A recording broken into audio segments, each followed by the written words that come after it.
Hey dolls, welcome back after a little break, for Christmas and New Year, if you can call it that. Hope you're all well. Thank you so much for joining today. Hope you're all well. Hope everyone is happy and safe. It's so good to be here, and I cannot wait to chat to Mr. Scott Paige, who is my first guest, and he's here. I'm going to set you now, and we're going to chitty chat away. View, go live. Absolutely. Oh, it usually works. Hello! Hello, darling! How are you, doll? I'm good, how are you? I am so well. Oh, good. Even You look fabulous. Well, doll, she hasn't done it in so long. She thought, bit of wing, bit of babs, you know what I mean? You look glorious. Well, how are you, Scott? Are you well? Did you have a good Christmas? I had a lovely Christmas, thank you. It was very odd. It was a different one, but it was lovely. It was just nice and chilled. I was with my family, and it was the first time in like 7 years that I've been able to enjoy Christmas and I've not done anything. Do you know what I mean? Like show-wise, I've been able to sort of enjoy it, which was amazing. I do apologise. This light looks a little bit weird, like I'm in a sort of like a hostel in Amsterdam or something, but it's not. It's just my Christmas lights are still up. I love it. I'm not taking them down. For anyone who follows you, Scott, they know how infamous your mum is when it comes to Christmas, how much she loves decorating. So was there any new baubles this year? Not new ones. Do you know what? We're a classic sort of, we've got like hundreds of baubles that we've kept throughout the years. We're sort of like that family that keep, we buy one each year, and then at the end of the Christmas tree is just filled with like old baubles and stuff. But I love Christmas. I absolutely love it. That's why I've still got my lights up, because I don't want to take them down. I'm absolutely obsessed. I just love it so much, and my family's as well. So I'm just basically just call me Mr. Claus. I think it's going to be my name, Scott Claus Paige. Is the signal okay? Is it going all right? What going all right, doll? Is the signal okay? Yeah, it's a little bit breaky, but it's fine. Is it all right? I am up in the hills, as they say, so the signal might kind of go on and off, but it's all right. We'll cope with it. We'll just go with the flow. Scott, I have absolutely forgotten half the stuff that you've done. Like, incredible roles that you've played. But let's start at the start, because it's a very good place to start. Scott, what was the first show that you ever saw growing up? Oh, the first show I ever saw growing up. Oh my God, there was quite a few. The first one that I always remember, that always has stuck in my head for years. I went to see Hairspray with Michael Ball and oh God, what was her name? Leanne Jones. Leanne Jones, the absolute, yes, the gorgeous Leanne Jones. And I think it was 2000 and. I think it must have been like 2006, 2007 or something like that. And I was sort of like in the middle of my sort of like deciding what I want to do, but I always loved musical theatre. So me and two friends went to London and saw Hairspray. And I came out of there being like, I want to be Michael Ball. I love him. And literally just from that moment became completely obsessed. Yeah. So that's the one that always sticks in my head, But I saw quite a few, but for some reason, Hairspray has always been there, and it's now, and it will always be one of my favourite shows ever. And I think it's because of that moment when I saw it, and I thought, oh my God, this is what I think. From that moment, I thought, this is what I want to do, and so it's always been a big part of my life, Hairspray, weirdly, and I love it. I'm a little bit obsessed with it, really. Scott, we'd say the same. I did the same thing. I sat in that theatre and was like, life makes sense. I understand it really does. And do you know what it was as well? I think it's because it's the first time I saw like a big girl, like two big characters on stage being the leads of a West End musical. And I was like, oh my God, I was like, this is incredible. Yeah. You've got Leanne Jones there, like embracing her size and being absolutely amazing. And Michael Ball, who played a big, these larger than life characters, similar to like me. And I was watching it like, oh my God, I can do this. I was like, oh my God. I can do this. Exactly, Scott. I completely agree. And it is, and I mean, it's, I can't tilt it, but it's right there. Hold on, there she is. Oh my gosh, yes. Wow. Thank you. That's the darling Leanne. But yeah, and it's so important, and it's so easy to say when people say it's very much like Grease. And I was like, no, It's nothing like Grease. It's set in the 60s, but Grease, you have to change yourself into a slut to please your man. No, the whole point of Hairspray is you don't change. Your love, it's just, yeah. We could talk about it for ages. Yeah. Scott, when was the first time that you ever held a room? Your first time you performed, your first party piece? Oh, well, I think it was the very, very first time, and I think my parents and my family thought, oh my God, I think he might go into musicals, was when I think I was about 6 or 7, and my family used to host. We used to hold fancy dress parties. Like we're like a huge family, and we have parties galore when it's like someone's birthday. And this one year was a fancy dress party, and it was like towards the middle of the night, and everyone, we were just having a good old time. And then I came down and my mum was dressed as Princess Diana. This is when she was alive, and obviously nothing sinister. She was dressed because she had the blonde hair. She was like, everything's fine. She was dressed as Princess Diana, and my other cousin, I think, wore a devil costume. And I remember putting on the devil costume and putting on the Princess Diana. It was like a mask. It was like a wax mask, and like doing this weird dance in front of everybody, just randomly, just spontaneous, bursting into song and dance as half Diana, half devil person, which was very bizarre. But then I have these pictures of me like with my little, going for it, and I think from that moment they were like, oh no, he's gonna be a performer. We're gonna be poor. Rumour has it, Scott, is that when Diana the musical opened on Broadway, that's the end of Act 1. Is half devil. I predicted it. I knew. There we go. That's brilliant. Scott, what was your first job? What was your first professional job after studying? My very first one was Made in Dagenham. So I was on my 3rd year at Mountview, and we hadn't graduated yet. But a director called Michael Fentiman, who's amazing, who's brilliant, he was associate director on Made in Dagenham. And it was weird because in 3rd year at Mountview at drama schools, you have like directors that come in and direct your like 3rd year shows and your showcase or whatever. So Michael Fentiman came in and directed a show. And it was a show that was basically I wasn't involved in. I just knew of Michael Fentiman, but another group, another select group. Oh God, another basically a musical that I was in. Michael Fentiman came. It was the same year though. We were in the same year, so I knew of Michael Fentiman. And we got friendly, we got chatting because we meet in the corridor and all that sort of thing. And then I just got a call from my agent. Was it my agent or was it from Michael? I actually can't remember. It feels like it was like 25 years ago, but it wasn't that long ago really, but it feels like ages ago. But I got a call to go and audition for Made in Dagenham. They were looking for a swing track. So they had a younger male swing track and an older male swing track in the show. And at the time, I was in my 3rd year. I didn't have a clue what a swing was, and we didn't get taught this at drama school. Is it Matilda? Where's the swings? Yeah, literally, I was like, why am I? Is this like a musical about a park? I was like, I don't understand. Who's playing the slide? Why can't I play the slide? So I was a bit like, I don't know what a swing is. So, but I think now what's amazing is that they do teach this in drama school. Because at the time when I graduated, I didn't have a clue what it was. So I had to ring my friend, who was a swinging Matilda at the time, and was like, what do I do? Circle. Yeah, I was like, what do you do? Like, how do you play a swing? I just didn't understand it. So basically, yeah, long story short, auditioned, got the role, swung for the duration of the show, and that was that. And it was amazing and terrifying because obviously first job out of drama school on the West End, didn't even graduate, and I was stood there like, oh my God, this is terrifying, but also what we've always dreamed of going into drama school. And yeah, swinging for like 8 guys in the ensemble. And but for people who weren't lucky enough to see that show, Scott, that show was something else. It was good, wasn't it? I loved things I remember it most of all is Emma Linda's just like riffing top to bottom, do whatever she wants. The legend that is Emma Linda's. So Louise Dan's hair. I also just the way that when they went into the factory, it was all like kick cars. Yeah. So you're a kid, you'd snap it up.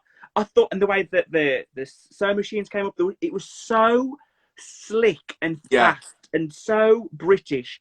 I just don't understand why it didn't find an audience as quickly as it should have. I know. Because it was generally brilliant. Oh, and I totally agree. We always, me and my friend Scott Garnham, who was in Made in Dagenham with me, who I played Mr. Madden's opposite when I was in Nativity, we did Dagenham together.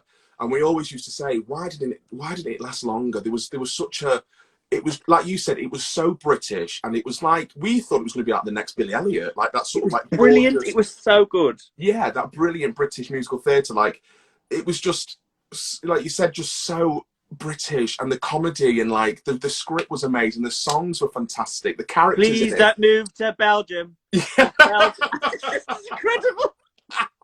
The characters, everything about that show was amazing, and yeah, it's just such a shame. I think it was. I mean, I don't know why it closed early. Who knows why anything happened? Yeah. Who knows? But I think it was just, you know, one of them things. Either it didn't sell enough. I don't know. But I had the most amazing time, and I just hope. I mean, who knows? It might come back. It might not. But I just had the best time. Like my first job at a musical, out of a drama school, going into a musical like that, I was so lucky. So yeah, it was incredible. It was so to see on I just saw it Wednesday matinee. I went because the tickets were cheap, and I generally thought, why isn't this? I just couldn't understand for someone who, you know, loves musical theatre and studies it and understands how things work and how you get audiences in. How is this not being completely celebrated and engulfed? You know, I know. But Scott, I would like to know about your first swing debut in Manny Dagenham with a particular pair of boots. Yes. Oh God, that was terrible. That was yeah, that will go down as probably one of the most terrifying / most embarrassing moments of my life. It was my first time on as this particular character, this swing track, and the worst thing of it is that my family were in watching that day as well, and I looked straight into their eyes when this happened. So basically, this is a particular track where I had to wear these like Cuban heel boots, and they weren't that high, but they were just very, very slippy. And at the time, it was my first time graduating from drama school, so I didn't want to, like, you know, practice in them because I didn't know you could do that. Do you know what I mean? Like, now I'd know, I need to practice in these before I could do anything, because they're a big heel, they're slippy, you know, classic things that you just don't think about.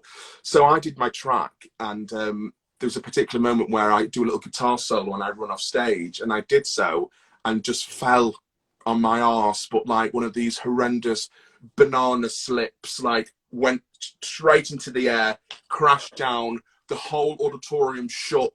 Everyone was like, is there an earthquake? I don't understand. Should we get under cover? Because what's just happened? Because the whole stage was it was terrifying and mortifying. And then I just got up and then like sort of composed myself, because I had to run back off stage right. So I was in the wings like, what's just happened? And then all like the cast on stage left were like, don't worry, it was amazing. Nobody saw. No one saw anything. Literally, all the audience went, oh, oh my gosh, absolutely, mortifying. But lesson learned. You know, now I will always go. You know, if there's a costume that I need to practice in, if I ever understudy or swing again, I'll need to practice in them costumes. Exactly. So when you're in kinky boots, yes, yeah. Exactly, Scott. Scott, the first thing I ever saw you in, and didn't know who you were, and I watched ChiChi Bang Bang because my family love it, and we all sat down. I thought, it was you were one of those people that I was like, who is that? who is that? And to see you in that role, and you're unrecognisable now, like the tash and everything, being in such a joyous show as ChiChi, did you find that the audience, you could relax because the audience were already on your side because they love ChiChi, or did you feel you have to work harder to prove how good the show was going to be? Yeah, that is such a good question, because it was a real difference between Dagenham and ChiChi, because with Dagenham it was a new musical, so no one knew anything, no one knew nothing about it. You know, we sort of like every night I was sort of not terrified, but it's that sort of apprehensive sort of feeling of, are they going to like it? Are they going to laugh at certain places? Like, it was just a bit, I was unsure of how they were going to take it, the audience watching Dagenham. But with ChiChi, it is one of them things where it's guaranteed to sell and people absolutely love it. And, you know, we had a flying car, and, you know, as soon as... Spoiler! Oh, sorry! Yeah, by the way, it's the flying car in ChiChi. I'm so sorry if I spoiled that. I do apologise, but sorry, guys. It's the flying car. And, you know, as soon as every night when that took off, the audience would just erupt, and it was just so magical. So, yeah, in a way, it's sort of like...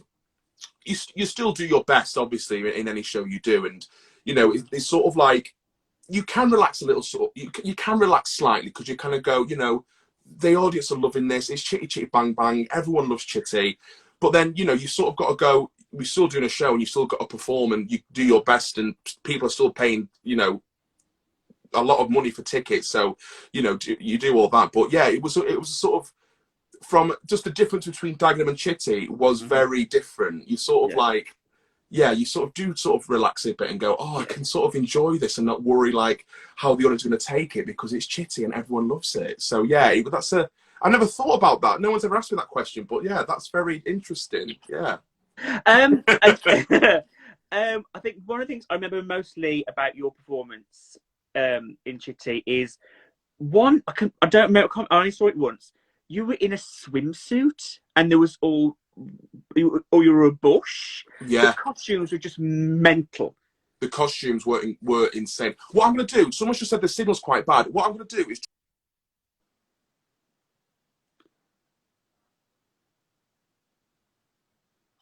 Or is that just completely gone now? No, you're here. Hold on, darling. It'll come back. There we go. There we go. There we go. We'll see how this works. So yeah, so the costumes in Chitty. There's one of them that was a petrol pump. Can you see that? Petrol pump. Oh gosh. That's the petrol pump. Yeah, because we were playing the spies, me and Sam Harrison. So we had these incredible costumes. Like every scene, we were dressed as something else. So we had a bush. We were dressed up as a bush. Petrol pumps. We had in Act 2, we were in scuba diving outfits because we swam from England to Bulgaria. Then we had like our normal like purple sort of officer spy costumes. Then we had our Bombay Samba costumes, which were like ruffles. Love that. What a number. Claire Sweeney.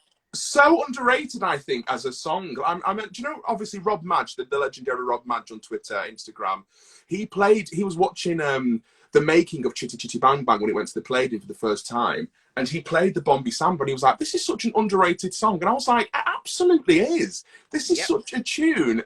It's just incredible. But no, yeah, so I saw a tour before. I was like one of the first tours it came out of London. And now I know who it was. It was Kim Ismay. He was in everything, in Mamma Mia. Wow. She was in that show. And that, Scott, all I remember about that show is that number and her costume. Incredible. And I got obsessed with that. Oh, it is, honestly. Especially that part as well. Like I think we had 3 Baronesses. We had Tamsin Carroll in the West Yorkshire Playhouse in Leeds, who was obviously sensational. Then we had Michelle Collins, who was brilliant. Then we had Claire Sweeney. So we had like different. It was amazing. That's what the whole joy about like being on a big tour. Like you get different like people coming in and how they sort of, you know, they are so different to everyone else. So it's an amazing sort of like, you know, feeling on tour because you get different people coming in to do the part. So it's amazing. Keeps it fresh. It keeps it fresh, absolutely. So, but that part, I love that Baroness part. It's just one of the most iconic roles, I think, in musical theatre. It's so good. I love it. And Claire Sweeney was just insane as well. What a dream. What a dream. Absolute dream. The next thing that I saw you in was Addams Family, and I was lucky enough, Scott, to see you do both. I mean, this isn't a shrine to me, by the way. I've just got loads of stuff on my wall. It's just like... What I found, obviously I knew who you were by then, but what I found, I mean, I don't want to say refreshing, it's not nothing patronising or anything to take away. It's basically to see myself in the ensemble of a show. Yeah. Not, lean. Oh, well, for this bit, we'll make him just sit on a chair and smoke. It was like, do you know what I mean? Oh, this like, she'll sit down and knit. No, do you know what I mean? Scott, you know what I mean. I know. You'll go, she's not going to do... No, she'll just sit and knit, or she'll be clapping along and tapping her foot. But to come on, you, guys! Yeah, come on, yeah. But to see you, Scott, completely hold your own in the ensemble again.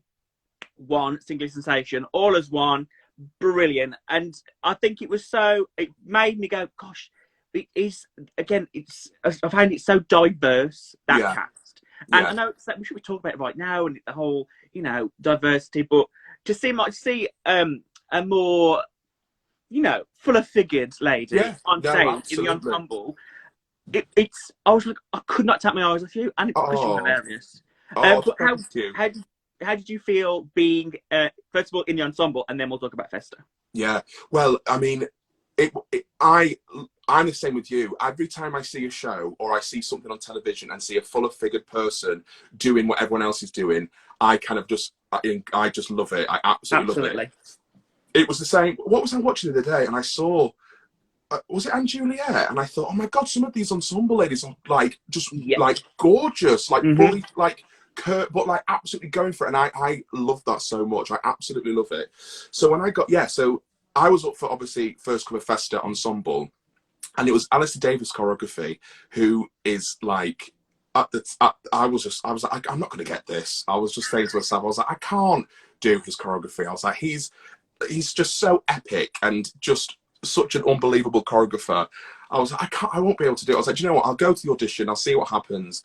And you know, I've always wanted to be in Addams Family since I saw it, like little clips on Broadway from years ago. And I did exactly the same. I was watching the ensemble and I saw the caveman, and I think he must have been First Cover Festa. And he was a big guy, and he was doing all the dancing. I was like, oh my God, I was like, this is incredible. So when it came out that, you know, Addams Family is going to go on tour, I was like, I want to be seen for it. So I thought, I'll just do it and see what happens. So then did the audition and did the dance rounds and sort of kept getting, you know, further ahead. And I was like, oh my God, this is, I don't know what's going to happen. I was like, oh my God. It's all happening. Yeah, it's literally what's going to happen next. So again, long story short, ended up booking it. And then I remember the first day of rehearsals, it was a meet and greet. Then we did a read through, and then we did the dances. We started on the dances and the ensemble dances. And I was shitting myself. I was genuinely crapping myself, because I thought, I don't know what's going to happen here, because there's a lot of the ensemble in that show that's what's so amazing about the show, is that the ensemble are so featured. Every single person in the ensemble is a character, and that's what Matt White, the director, wanted the ensemble to be. Sort of like, we were ancestors and we were like ghosts, but we were a part of that show, like in so many ways, and you know, always being on stage. And you know, it was an incredible show, and one of my tops. Like, I always go back to that show, and when someone says what's your favorite one, I always say Addams Family, because it was just it was so special. So being on the ensemble, it was terrifying, but I sort of like just thought to myself, bite the bullet and just do it. I was like, what? I've got the job. Like, obviously there was something that Alistair and the other creatives saw in me that they thought I could do it. So all this nervousness and anxiety and inhibition, I was like, just get rid of it and just go for it. And I just thought, F it, you know what I mean? I'm just going to go for it, and just, it's one of my dream jobs, and I'm here, I'm doing it, so let's just enjoy it. And I think that came across as an audience member, and to see it was because of the part you're playing, which is the Emperor, so you already have solace, you already have strength. Yeah. It honestly, Scott, from viewing you, it looked effortless, and which is what you want, isn't it? Really? Yeah, that's so lovely to hear. And I remember, because it was like my second day, and we did the Death is Just Around the Corner, which is a big ensemble number with Morticia, and there was a move that I just couldn't get, and I felt bad because everyone else was getting it and I just couldn't get it, and I was the only one. And I was like, oh my God, not that everyone's watching and judging, because everyone was like the most incredible. But in myself, I was like, I can't get it. And I was like, this is hell. This is my worst nightmare. I'm in a professional job and everyone else is trying to pinch yourself. Yeah, literally. I'm going to wake up in a minute, so it's fine. I'm just going to strip off naked and I'll wake up. Yes! So that never happened. But I remember my Jacob Fisher, one of my good friends, was in the ensemble. He played the Matador. Yeah. And he just turned around, he was like, don't worry. He was like, no one's judging you. Like, Alistair was like, it's fine, we'll take all day. He was like, it's a complicated move, we'll just take our time. And Jacob, bless him, it was like a move when we had to like spin really quickly in random places. And he went, every time we have to spin, I'll clap. So as we were doing support, what lovely support, Scott. Literally, so much support. So as we were doing this number in rehearsals, he'd be like, Death is just around the go, and just clap random times, so I'd know that's when to spin. And I was like, I love people. I love this, like, just everyone clubbed together and like, you know, support each other. And it was just amazing. But yeah, once I got over that, it was, you know, I sort of enjoyed it, but it was nerve wracking. But once you just thought of just do it, just absolutely do it and enjoy it and embrace this moment, and Alistair as a choreographer embraced his, you know, his teaching and all that. Just love it, and I loved it. It was amazing. It's again. It's such a. I wish it had found a home in the West End, because it would have. I think it would have run and ran, because people loved it, and it's so. I mean, the Addams Family, who doesn't know it, it's just brilliant, and of course the writing. But Yeah. Scott, I also, to see you play Festa in Wolverhampton. Oh, Again, I literally feel like this. I'm just gushing about you, but it was just perfect. And to see someone again who could very easily be like, oh, he's not this role.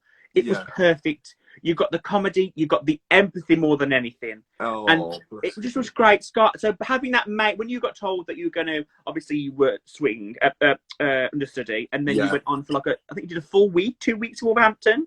I did. Well, I ended up doing 9 weeks. I ended up finishing the tour basically, because Les Dennis, bless him, became like, he just got really poorly, and he just couldn't continue the show at all. So I mean, it was sort of like we all love, like, Leslie's amazing. He was so good, and he's a legend in you know, the comedy circuit. He's incredible. So we were all, you know, gutted, but it was sort of like a bit of, really like a weird bittersweet moment for me, because I was so upset for Les, but I was like, oh my God, I get to play Uncle Fester in the Addams Family, Andrew Lipper, and I'm on tour. Like, it was just one of them weird sort of moments. But it was incredible, and the character is just one of them characters that you can just, like, you just can't help but love and just like have fun with it. And he's such a kooky, the whole clan of the Addams Family, they're just crazy, kooky, lovable, incredible characters that, you know, I had the best time, and it was amazing. And going from the ensemble, you know, to playing the part, it was great. It was a weird one though, because I did miss. I got into that was my next question. My next question was, did you find it going from taking as it may, from an ensemble to a main part? Did you find that was it quite lonely? You're not on your own. It really was. It was a weird time. It wasn't like a weird time. Like I went through hell. It was the most amazing time, but it was strange, because you had this sort of like group of people in the ensemble. You know, I shared a dressing room with all the boys, and going from that to then being on your own, I was like, oh, this is really weird. My door was always open. Like, I was just like, please, anyone just come in. Please talk to me. Yeah, please just talk to me.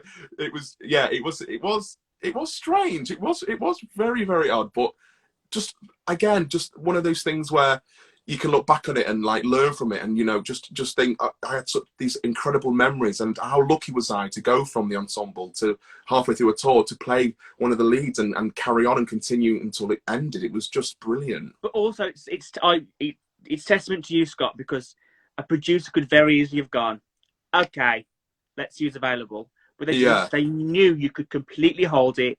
So I think that's you should really be proud of that. Thank you, Adam. Thank you. That was so nice. So the first time that we met was at the buffet of Wolverhampton, where you went to me, we're going to go now. Can we take some sandwiches? I went, take the tray, but we need to bring the tray back.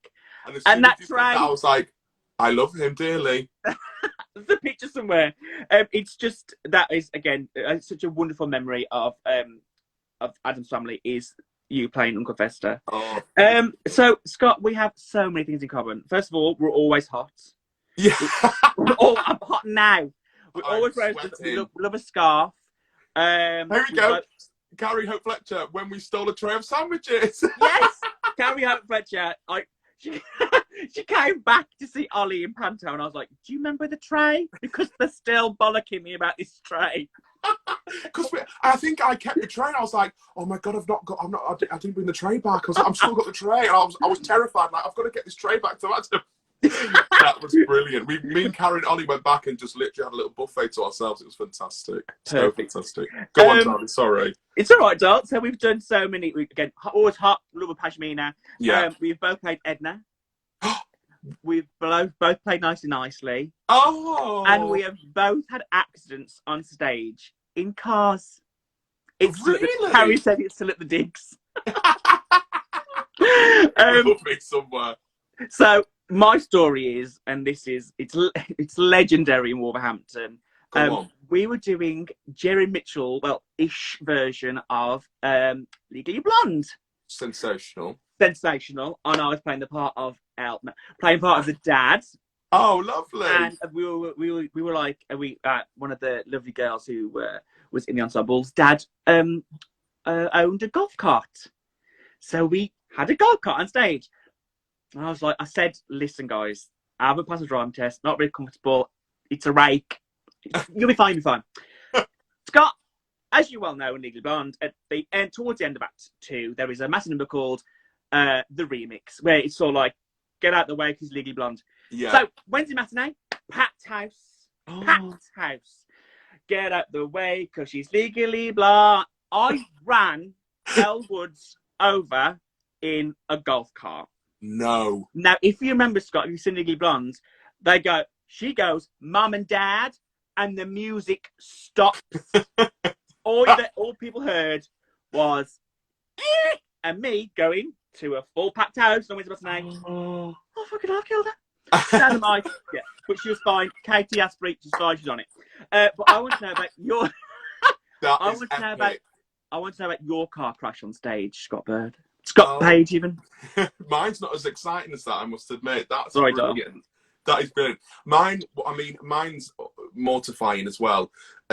Again, one of those things where I was a swing, and one of my this track called what was his name? Was it Barry? Not Barry. It was just called It was Scott Garnham. He sang this song called Cortina, and he was like a Cortina salesman. Yeah. I totally forgot his name, but anyway, he basically in his number of the show, he comes out in this brand new Ford Cortina, 1960s, red leather seats, like I think this car costs somewhere at like over like 100 grand. It was so like ridiculously expensive. It basically, you drove onto stage, you had to park it in the middle of the stage, do your song, and then flip a couple of switches so the car raised, then turned so you could drive it back off the other way.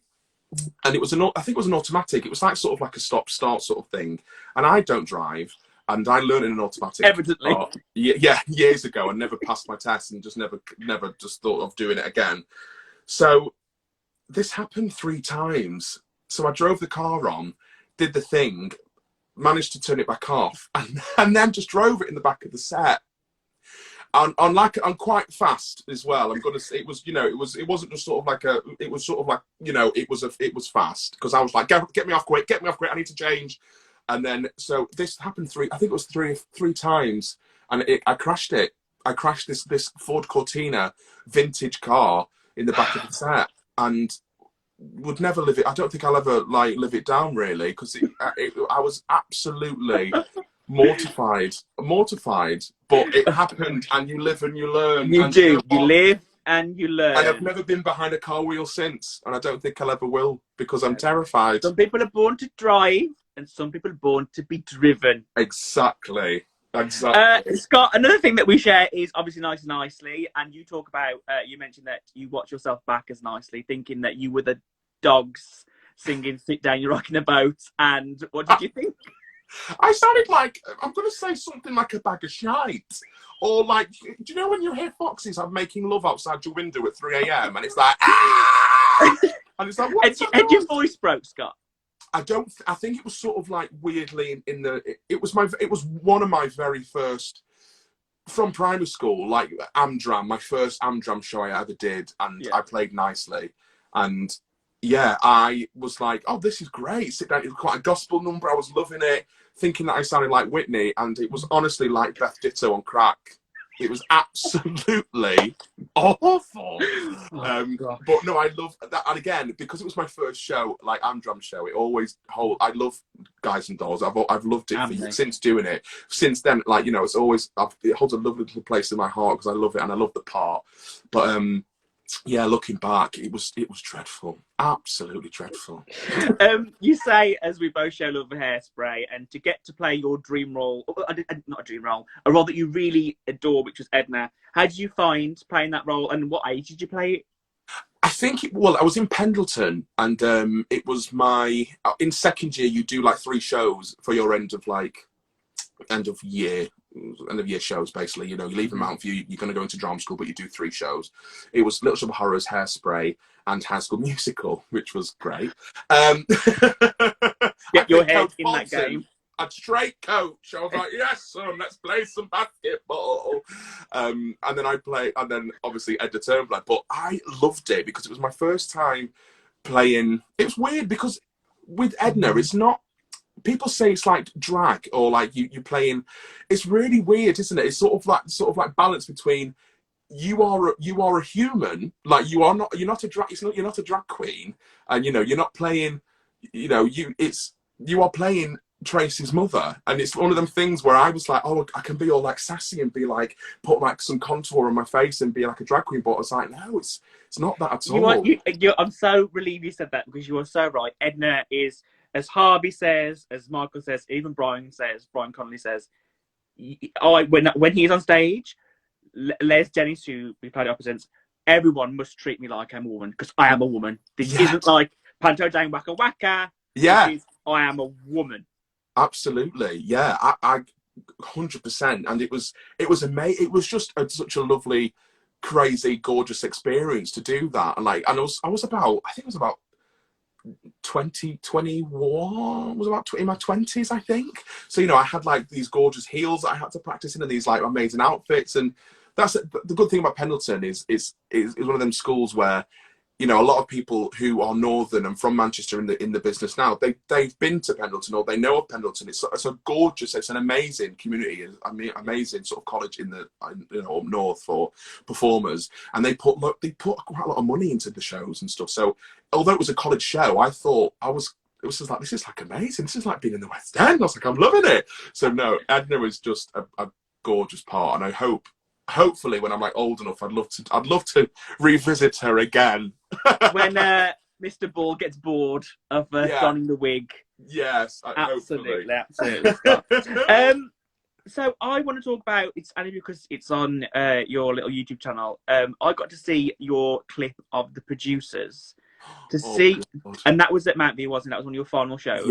Yeah. And also, I think it's again, you're very Nathan Laney in that way. The way that you can be very camp and you can have these camp parts, but I would have loved to have seen you play Max because I imagine you would have done. I can imagine the way. I can literally, when watching that performance, like when you intermission, and it stops. I can almost imagine how you would read the lines and how funny it was. But being in that show, which is the producers, what was your favourite bit about playing Max? Oh, my favourite bit. I think it was Betrayed. I think it was that song. It sort of like all led up to that moment for me. I mean, I had the most, and again, I always had the most amazing time playing parts like this because they are dream roles. Like, exactly. Your Ednas, your Plant, your Little Baharas, your Max Bellistock. As a kid, like as a young adult who wants to be in musical theatre and dreams to be on the West End and do it professionally, to play these parts in like your college or your local Amdram it's just as amazing, and you have just as much as the best time ever. So it was, I loved it. And I think playing, because it was hard, it's not hard, but it was difficult, because I was only in my 20s. Yeah. And Max Bialystock is supposed to be a 50-year-old Jewish sort of like bedraggled sort of man who's had all this life experience and weight on his shoulders and all that sort of stuff. So it was difficult sort of finding that in my character, as you might. Yeah, I know what you mean. Yeah, you know what I mean? Because I was only young. I was still like in my teens, in my 20s. So, but I think that moment, doing Betrayed, it was it's one of them epic musical theatre numbers, especially for a man, a leading man, to have that sort of moment to play all these different parts within a song. It's just epic, and I absolutely just had the best time. It was so, so good. But I mean, I got my agent from producers, so it's always a thing that every time I count my lucky stars and how lucky I am to be in this position, I always look back on producers and go, if it wasn't for the producers, I wouldn't have this agent that I've got now, and I wouldn't be doing probably this. Do you know what I mean? Like, it's a weird little look back and go, do you know what I mean? Like, it's a nice little thing to remember how lucky I am in a way. Definitely. But yeah, I love producers. I can't believe that Did I put that on YouTube? I can't remember that if I put that. I'm sure it's you. It's your face. Yeah, definitely. Yeah, I think it was Scott my dad who put it up, and I was like, "You can't put that on YouTube." I was like, "Don't put that on YouTube." We're gonna get copyrighted, Dad. They're gonna Yeah, find I us was like, to us. God's sake. But no, it's not. But no, it is. It's again another role. Oh, I mean, I would love to have seen you do King of Broadway. I can just imagine you with your cape, flipping it about, living your dream. Yes. Scott, another incredible show, Eugenius, and there was so much spoke about this show and how powerful it is, and I mean, it took on the world, as in it had such a huge fan base. Yeah. And it was one of the first musicals to be streamed in lockdown. Huge things. What was the hardest thing about that show, Scott? The hardest thing about Eugenius. Do you know what? That's a weird one because there wasn't. I don't look back on that show and think of any sort of negatives. I suppose you don't with any show, but you sort of like have your thoughts, or you look back on some other shows, you kind of go, "Oh, it was good, but there was something there that wasn't right," or "I didn't enjoy that moment," or But with Eugenius, I just had a ball. Like, I just had the best time. Met the most amazing people. Worked with, like, obviously Warwick Davis, who's like an absolute legend, and you know what I mean. Never heard of him. Yeah. So I don't think I have anything sort of like. Not bad. Scott, what was the worst thing about sharing that dressing room? Because it was very small. Honestly, because I would have been like, "Come on." Yeah, I forgot about the dressing room situation. The bad thing absolutely, the dressing room situation was horrendous. But the other palace is an incredible place, an incredible venue, and I adore it. And I've done so many wonderful things there. But the dressing rooms are very small. There's no ventilation, and there was times where we'd be very, very squashed. But I just think, Scott. I mean, not. When I say that, when I go into when I do a part at Amateur, when I played Edna, I had to like have a few 5 minutes to get my head together. Yeah. But to be in that noise and that, pass me this, I'll be like, yeah. But how did you I mean, this sounds so wanky, but I'm gonna ask you anyway. Did you have to center yourself, or was you just, it was just fun? Yeah. Do you know what? It was a weird one because, I mean, all the boys were in that dressing room, so we didn't have a minute's peace. But that's what was so joyous about in a weird way, because we all became, as wanky as it might sound, we're all one big family. But it is true. But it did seem that way, Scott. It did seem that way. We all sort of like, we just bonded, and we knew each other's. We sort of sensed each other in a weird way. Like when someone needed their time, they were quiet, and we sort of respected that. And when someone wanted a little joke around in a play or a scare cam, we'd do that. We sort of knew each other in a really weird way. But no, I think it was, what the good thing about Theo's part is that there was a time where everyone was on stage, doing something just before I came on. So I had the dressing room to myself. So I think that's when I sort of like, I was like, right, center myself, let's get together, let's do it. But no, it was amazing. The amazing Did you get to keep that scarf, Scott? I've kept, everything. I think I kept all my Theo costumes, the shoes, the trousers, the jackets. I was like, oh no, these are just slipping into my bra as I leave. Scott Paige doing a Patti LuPone, just taking everything that fits. Literally, everything. The set, Kevin the robot. Everything. So the wedding singer that you did, and obviously you lost your voice, which was terrible. You had your clothes taken and binned. I did. Not funny. It's just that Scott, you just attract all this drama. Honestly, what was the audience like over there, Scott, when it came to, obviously because your part was very funny and the quick wit, and how was that? It was different. But you kind of respect it, and you sort of like, it's a different world out there, you know what I mean? And I was sort of used to it because I did Adam's Family in Singapore as well. Yeah. So we did, was it 2 weeks or 3 weeks in Singapore? I can't remember. But I was sort of used to that. Carrie, if you're watching. Yeah, what was it, Carrie?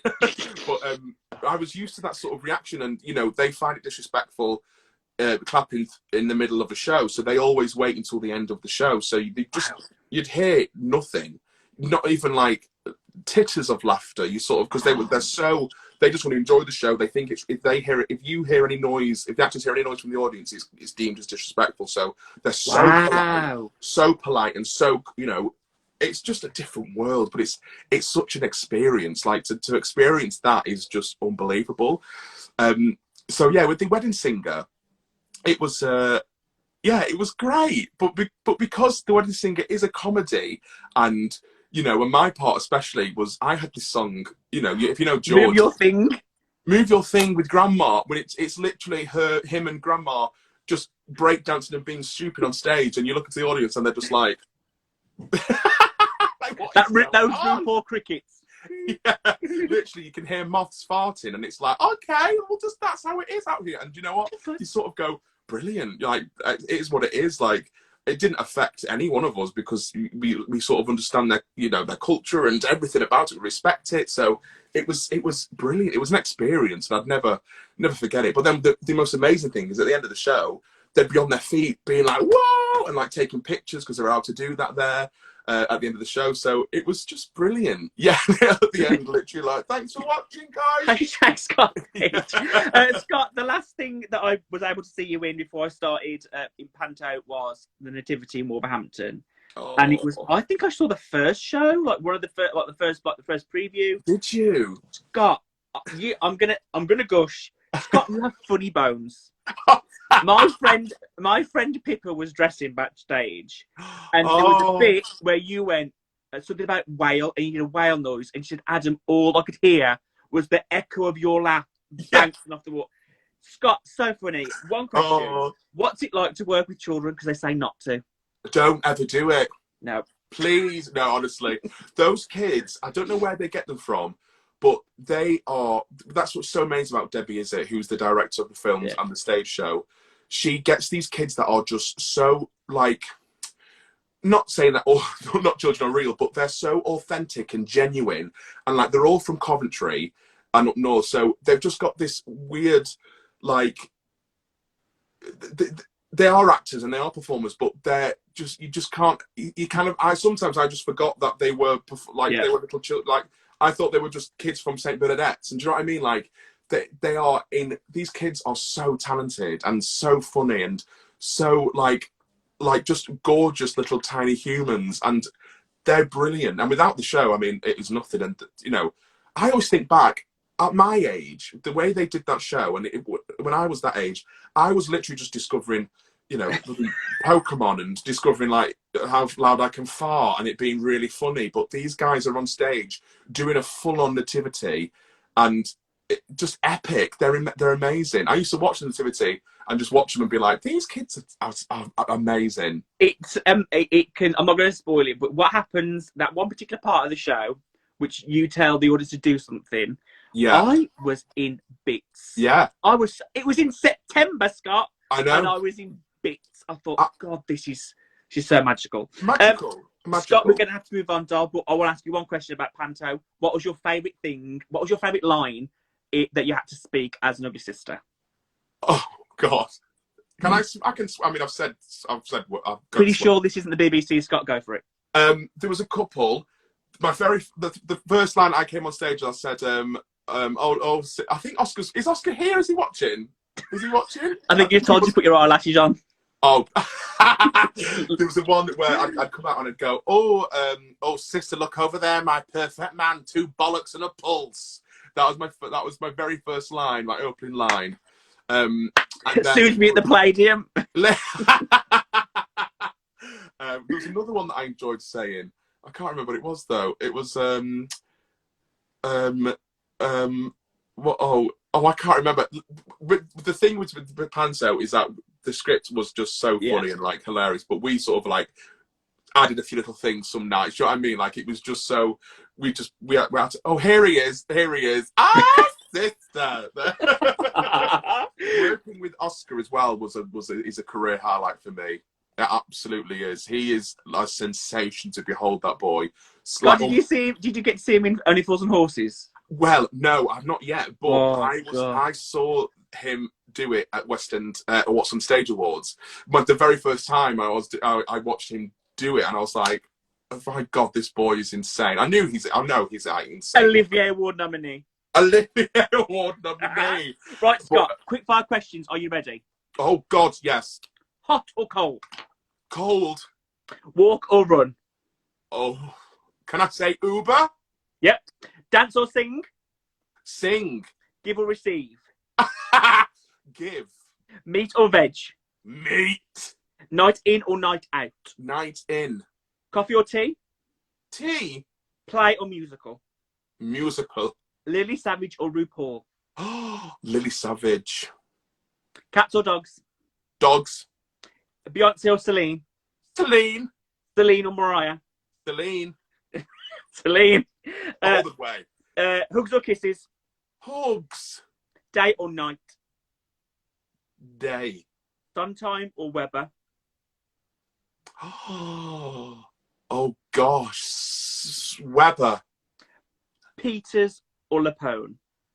Pizzas. Peters. Fucking hell. Peters or Lapone? Is it pizzas or Lapone? I was like, well, pizzas. Obviously. I'm going to say Lapone. That's the correct answer. Thank you, Scott. Scott Paige, even fucking else. What, Scott? You are through to the next round. You got that question right about Patty. Thank you. What's the best performance that you've ever seen live by a singular person? The best performance I've ever seen live from a single person, as in like musical in the musical theatre. Like in it, like yeah. Oh my gosh. Oh my gosh. Do you know what? This is going to be one of those things where I can't think of it now, but in about an hour I'll go, why did I not say that? One of the best, I can't, it will come to me, but I honestly can't remember. There's loads. Do you know what? Come back to me. Let me think, and then okay. I'll go to shower song. Tell you. Go to shower song. Go to shower song is Celine Dion. It's all coming back to me now. Always. Always. Dream roll. Dream roll will have to be The Plant in Little Shop, or a new one, Barry in The Prom. Yes. Don't know his second name, but I just thought I'll pull that one out of my heart right there. Absolutely. Biggest unsafe mishap that you haven't mentioned? I nearly knocked, again, made a Dagenham, but I nearly knocked out Sophie Isaacs by lifting her up, because I had another little moment where I was supposed to lift up Sophie's character and put her in the boot, and I lifted her up and like concussed her. Yeah, so nearly killed Sophie Isaacs, ladies and gentlemen. Wow. Go to cast album. Oh, In the Heights. Always. I don't know what it is. It's something about that music that just literally gets me going, and I'm obsessed with it. I love it. Favorite sweet. Favorite sweet. I'm gonna have to go for Pear Drop. Love a pear drop. Favorite month of the year. December. Always. Favorite sound. The favorite sound is rain on a tent. Favorite smell. Favorite smell is freshly cut grass. Lovely. Favorite drink. Gin. Gin. Favorite movie. Favorite movie, either Twister. Do you know Twister? Yes. And not a lot of people know about Twister. Twister the musical. Get in the van. Can I play Tornado number 3, please? Either Twister or The Green Mile. Oh yeah, beautiful. Yeah. Me and you in a time machine, Scott. We can see any musical ever made ever on the opening night on the front row. What are we seeing? Me and you. It might have to be the original. It might have to be Hairspray on Broadway. With Harvey. Yeah. First night. I think that would be iconic, especially for me and you, because we've got that lovely connection with Hairspray. You got it. And we'll do a matinee, and I'll choose the matinee, and we'll go and see Barbra Streisand in Funny Girl. Deal. Let's go. Please. If we're going to have a musical theatre fancy dress, Scott, what would you come as? Nancy. Okay, well, I'll fight you for it, but okay. Best night that you've ever spent on a theatre? On stage and in the audience. On stage, it would have to be the opening night in Adam's Family in Edinburgh, the first night of the tour we opened, and I was with Carrie, and I turned to Carrie as we walked off, and I was like, I'm never going to forget this because that was really amazing. So that was one on stage. Off stage watching, weirdly, quite recently, and it was with Oscar, and we went to see A Christmas Carol at the Dominion, and it was only about 3 or 4 weeks ago, and because it was the first. Well, basically, we had the announcement that the theatres were closing, and that night we went to see A Christmas Carol, and it was just a very surreal, emotional time. Is that the night when Brian made his speech at the end? Like... Yes, that was that night. And there was a moment in the show where they're singing this massive song, and the stage, the auditorium fills with snow, and it came and just filled the snow. And me and Oscar, I turned to Oscar, and he was like, and I was like, oh my god, this is. I even said to myself, I'll never forget this moment now. You know, we've just had this like awful announcement that the theatres are closing, and then I've just experienced this incredible show, and like a few of my friends doing what they do best, and it was just, it was incredible. I mean, that little boy, I assume he played crap. Oh my, I was obsessed. I don't know, saw the little kid. I was like, right, you're obsessed with him. Unbelievable. A revival that needs to happen right now. A musical. Oh God, there's so many that I'd love to happen, but I think I'd love a revival of Little Shop. Yep. Most unpopular musical theatre opinion. Oh no. I'm just going to be very careful. Let me just think. I'll tell you mine. For example, mine. Go on. I love it, accept it. I'm so glad it's happened. It makes people so happy. But when I watched it, I didn't get it, and that was Hamilton. Really? Mm-hmm. Okay. Right. Okay. Yeah, I saw that on Broadway, and I was stood up. Clang. But stood up with like at the back because I was like, tickets are extortionate. But yeah, it was. Very, very. Do you get a lot of people going, "Oh my god," when you tell that story? I have that, and I also, again, not to go on a tangent, but Dear Evan Hansen, struggle with that as well. I've never seen Dear Evan Hansen yet. So, have you got one, doll? Have you got one? Oh my gosh. I really hate Elaine Paige. Could you imagine? What opinion? I hate Elaine. No, Scott, can you remember what your best performance by a singular person was? I should. Do you know what? It should stick in my head. I tell you what one is. It's. Oh God, no! I can't. The weird thing is that there's quite a lot. There is a lot, but I can't single out one thing because I can't. It's going to be one of the things where I need to really think about it, because if I say one, then I'll think of another one and go, oh, I should have said that. Completely. Do you know what I mean? Completely. Scott, we have got 2 minutes left. I just want to say I'm so glad that you have been my first guest. I'm glad we could get you on the show. And again, the things that we spoke about, and long may you reign. And I can't wait to see what you do next, Dollface. Thank you so much. And again, and it's just a testament to you of what's happened to you and what's going to continue to happen to you when all this is over and whatever Boris says it's 9 o'clock tonight or 8 o'clock tonight and so it happens. Scott, my last question to you before this cuts me off is, go on. What would be the name of your autobiography? The name of my autobiography would be something like From Stage to Page. Or I was going to say Turning the Page, something like that. Something along the lines of Page to like something like Scott Paige. Page Turner. I don't know, something. Do you know what I mean? Something like to something to do with Page and stage. Scott, I one think last question. Go on. First sentence. I love you. Scott Paige, you are a dream. Thank you for doing this. You are. Hopefully see you soon. Darling, thank you so much. Thank you for like I'm honoured to be the first person on your new 2021. I love it. And keep being, you're amazing as well. You are sensational. And your Diva for a Day was just so epic. So epic. You're amazing. Thank you, darling. So lovely to speak to you. Bye, Scott. Take care. Bye.